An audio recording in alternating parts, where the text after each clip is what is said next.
So ito yung luma kong air condition dito sa bahay at ito ay hindi ko na ginagamit kasi ito ay regular type aircon lang. Hindi siya inverter. Yung gamit ko ngayon is inverter. So ito ay 1.5 horsepower na aircon at susubukan nating paandarin gamit itong aking solar power generator. So ngayon isasaksak na natin dito sa ating portable power station at i-on ko na to. So ayan, initializing. So bago natin paandarin, i-check ko muna yung settings na to make sure na yung AC output frequency is 60 Hz. Tapos pwede natin i-on tong inverter. So AC on, so meaning pag switch on ko tong selector switch, nilagay ko sa fan, magre-register na dito yung power consumption niya. So i-start na natin. So ngayon umaandar na yung fan ng ating air condition. So kung mapansin nyo kanina, umabot to ng 183 watts. During starting, mataas yung power consumption. Pero saglit lang yon. During starting lang. Pag nakaredondo na yung motor, yung fan, ay babalik na siya sa running power. So mataas kasi yung starting current ng mga electromotor during starting. So ang normal running power consumption niya lang kapag umaandar na is 114-115 watts. So ngayon, papaandarin natin yung compressor. So dahan-dahan muna natin papaandarin, quiet cool, high cool, saka turbo cool.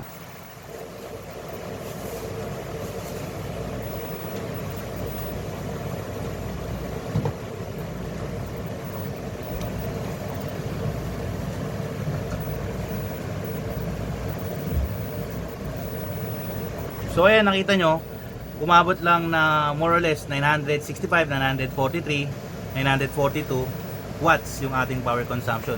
Umuulan kasi ngayon kaya siguro medyo mababa yung power consumption. Hindi umabot ng 1000 watts. So at least ngayon napatunayan natin na medyo pangmalakasan talaga itong ating portable power station kasi portable siya pero kaya niyang paandarin yung aircon. Ganon siya kalupit. So ito ay regular type aircon, hindi inverter type. So meaning kung inverter type ang ating paggagamitan, more or less kayang-kaya niya talaga kasi 1.5 horsepower na to eh. So ang consumption niya ngayon 989 watts. Yan, umabot na ng 1000 watts. 1011 watts. Meaning kung ganyan kataas yung ating power consumption, ito ay 2000 watts hour lang. Ibig sabihin, more or less, kulang-kulang 2 oras o maximum 2 oras lang natin pwedeng gamitin itong portable power station kung ang gagamitin nating appliances, kung ang isasaksak natin dito ay aircon. So kung mapapansin nyo, nung hinawakan ko yung outlet or yung saksakan, medyo maluwag kasi nilagyan ko ng adapter yung saksakan ng aircon at nagkaroon ng fault, nag-shutdown yung ating inverter, nag-AC off. Tapos dito may alarma, dito sa fault makikita natin na inverter overload. So yun yung epekto kapag meron tayong loose connection. For example, yung mga wirings natin sa bahay, yung mga junction box, sa mga circuit breakers. Yearly kasi dapat iniigpitan yung mga screws niyan, pati yung mga bolts niyan. Kasi pagka may loose connection, nag-iinit yun at ang impact nun, magdodraw yun ng mataas na current or mataas na kuryente. So eventually, ang magiging impact nun is tataas din yung power consumption at pwedeng maging prone pa yon ng sunog kasi magkakaroon ng arcing. So itong electric arcing ay pwedeng maiwasan kung hihigpitan natin yung ating mga electrical connection sa mga junction box, sa mga terminal box or sa mga circuit breaker mismo. So nakita nyo naman dito sa ating portable power station, nakita nyo yung impact kapag nagkaroon ng loose connection. So yung load natin ay air condition, 1.5 horsepower. So more or less 1000 watts. So sabihin natin 1000 watts. During starting, meron niyang power surge din. Depende. Yung surge dyan is pwedeng times 2, times 3, or sometimes times 4. Depende sa compressor. Depende sa design. So, sabihin natin times 3. Abot yun ng 3000 watts. Yung ating power inverter ay 2000 watts lang yung kanyang rating. So, depende sa model, depende sa design ng power inverter kung kakayanin niya yung power surge. Kasi milliseconds lang naman yun. Hindi naman tatagal yun ng 2 or 3 seconds or 1 second. So, saglit na saglit lang yun. Parang pitik lang yung pagpalo or pag-akyat ng kuryente, bagsak agad yun. So, depende sa inverter. Sometimes, doon nagkakatalo. Yung ibang inverter, mababa yung kanilang allowance or yung power surge na kakayanin nila. Kumbaga may konting delay, milliseconds na delay. So, hindi kasi pwedeng matagal or 1 second or 2 second na masyadong mataas dun sa rating niya ng inverter. So, 2000 watts tapos sinaksakan mo ng 3,000 watts o 4,000 watts, pwede niyang sunugin yung inverter. So ito may safety features na kapag sumobra na siya doon sa power surge, tapos sumobra pa siya doon sa time delay, lumampas na siya sa oras, ay isa-shutdown niya na yung power inverter at hindi nagagana yung load mo. So yun ay isang magandang safety features para maproteksyonan at hindi masira agad yung ating portable power station. So ito yung fault natin, inverter overload.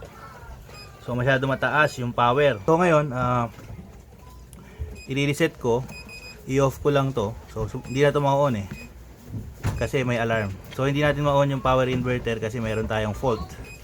So dito, pinakita niyan na inverter overload. So ang gagawin natin, i-reset lang natin itong power button. So sana ma-reset yung inverter overload na alarm. So ngayon, i-on na natin ulit. Ayan, Bluetti initializing. I-on ulit natin. So ngayon, na-on na. So kung napansin nyo, umandar agad yung ating aircon kasi nalimutan kong patayin. Nando dun siya sa, yung selector switch niya nakatodo, nasa turbo cool, tapos yung thermostat nakasagad sa 10. So automatically, nung switch natin itong power inverter dito sa portable power station, pagka AC on, automatic nag-start yung ating aircon sa turbo cool, diretso na siyang umandar. So at least nakita natin na kayang paganahin ito yung ating 1.5 horsepower na regular aircon. Pero not advisable na gumamit ka ng baterya para sa aircon. Kung gusto mong paganahin yung mga power hungry appliances, ay lugi ka kapag gagamit ka ng mga ganitong portable power station. Kasi yung baterya mo is madidrain agad. Isipin mo, 2 oras mo lang mapapakinabangan yung 2,000 watts hour. Sayang naman. So, ito ay hindi naka-design para sa mga aircon talaga. Lalo na yung 1.5 horsepower. 2 oras mo lang mapapakinabangan. Kung sasaksak mo dito, ilaw, electric fan, TV, laptop, cellphone charger, router, may hina lang yun, kaya niya yung tumagal siguro 12 hours to 24 hours, depende sa power consumption. So isang buong araw, kahit blackout sa inyo, pwede mong magamit. Pero kung gagamitan mo sa aircon, masyadong hindi siya efficient, medyo malulugi ka kasi siyempre yung life cycle ng baterya mo mababawasan kasi mabilis ma-discharge. So yung gagawin mo, i-charge mo na naman, tapos pag tinarge mo, gagamitan mo ng aircon, after 2 hours diskargado na naman. So maraming losses. So ilang minuto pa lang natin pinapaandar, nakita niyo yung battery state of charge natin, naging 91% na kagad. So ngayon, papaganahin naman natin. Ilang horsepower to? So 3/4 horsepower na regular aircon.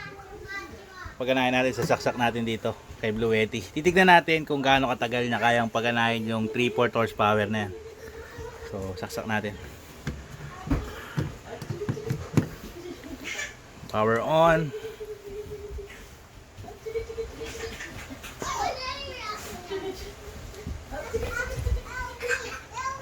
So magsimula tayo sa 100% or 99% yung ating battery. Tapos i-start ko na yung aircon. Iwanan natin, ito time lapse natin, titingnan natin kung gaano katagal. So ayan, ang consumption nito 368. So 390, so more or less 400 watts. So more or less ilang oras to. So anyway, ito time lapse na natin.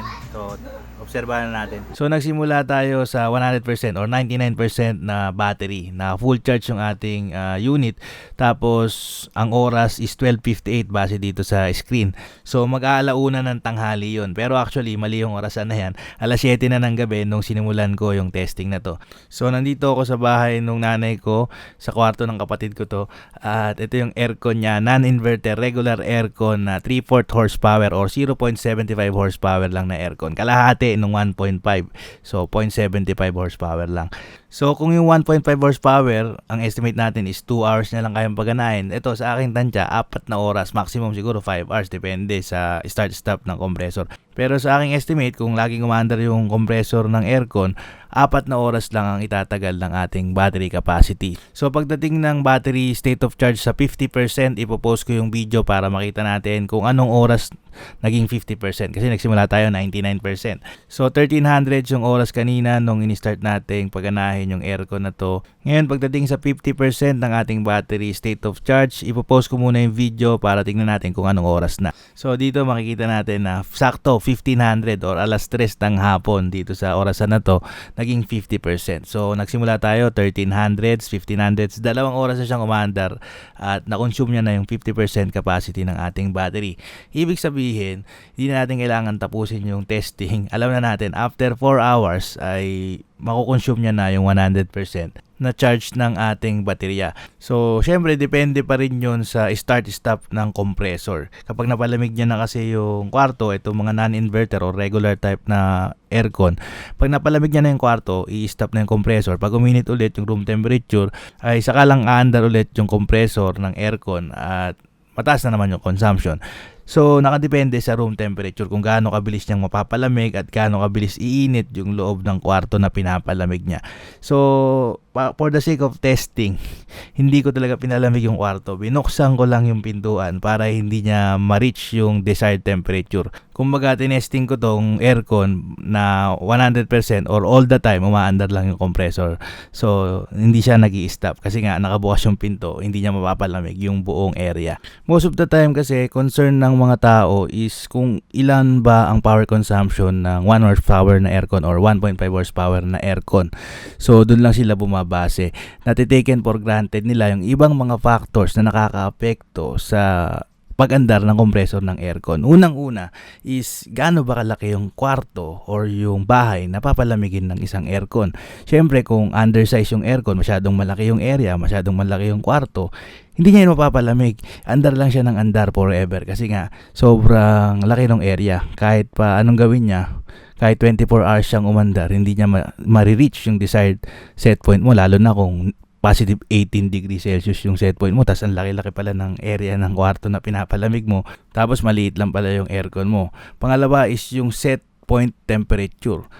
Yung ibang aircon may 16 degrees na set point pwede mong iset siya ng 16 degrees Celsius. So sometimes meron mga panahon na sobrang init, tanghaling tapat or summer time, hindi niya talaga makukuha or hindi niya maaabot yung set point na yon. So hindi siya mag-i-stop, hindi niya ma-reach yung settings ng thermostat mo na 16 degrees Celsius kasi nga mainit kahit anong gawin niya magpapalamig, hindi niya maaabot yon.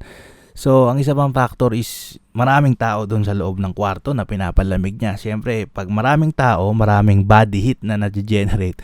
So, dagdag pa yon sa init na ipapump out ng aircon. Yung aircon kasi nagpa-pump out lang yan ng mainit na hangin, itinatapon niya palabas. So, yung mainit na hangin sa loob ng kwarto, igupin niya, tapon niya sa labas. Tapos, papalitan niya ng malamig na hangin. Magbubuga siya ng malamig na hangin sa loob ng kwarto para maabot yung set point or desired temperature.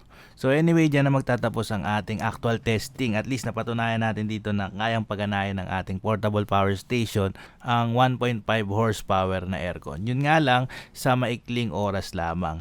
At the same time, meron ding iba mga factors na makakaapekto sa consumption na yun, kung gaano katagal. Siyempre, kung mapapalamig niya agad, pwedeng huminto yung compressor at saka na lang siya andar after 15 minutes or after 30 minutes. Depende sa set point temperature, depende sa area ng kwarto na pinapalamig niya at depende sa tao kung ilang tao yung nasa loob ng kwarto na pinapalamig ng ating aircon. So paano mga kaleki, dito na magtatapos ang ating load test video for today at sana kahit paano nagustuhan yung video natin at maraming salamat sa panonood. Hanggang dito na lang at hanggang sa muli, paalam.